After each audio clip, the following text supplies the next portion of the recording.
ওম শান্তি। আজকের মুরলির তারিখ 8/12/2020। প্রাতঃ মুরলি। বাপদাদা মধুবন। মিষ্টি বাচ্চারা, বাবাকে যথাযথভাবে চিনে তাকে স্মরণ করো। এর জন্য নিজের বুদ্ধিকে প্রশস্ত করো।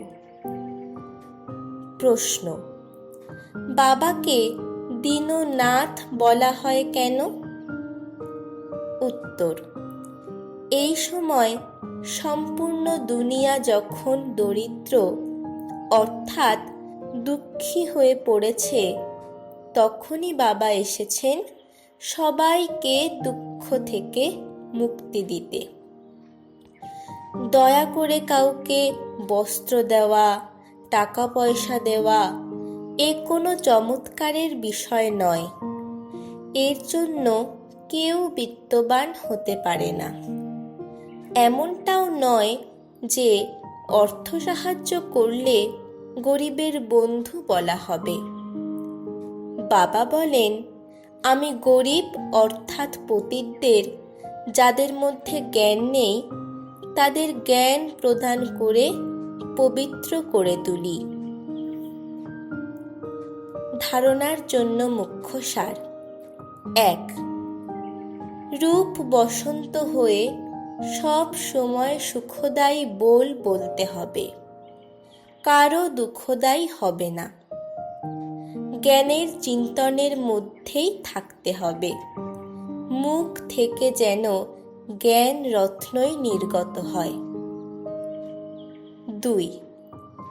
নির্মোহী অর্থাৎ মোহমুক্ত হতে হবে। প্রত্যেকের সাথে ভালোবাসা রেখে কর্ম ব্যবহারে আসতে হবে। ক্রোধ করা উচিত না। অনাথদের সনাথে পরিণত করার দায়িত্ব পালন করতে হবে। বরদান: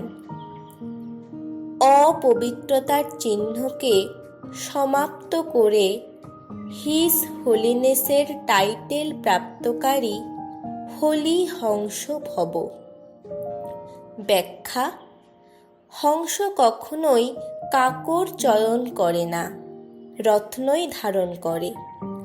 তেমনি হোলি হংস কারো অবগুণ অর্থাৎ কাকরকে ধারণ করে না। সে ব্যর্থ আর সমর্থকে আলাদা করে ব্যর্থকে ছেড়ে দিয়ে সমর্থকে গ্রহণ করে। এমন হোলি হংসরাই পবিত্র শুদ্ধ আত্মা।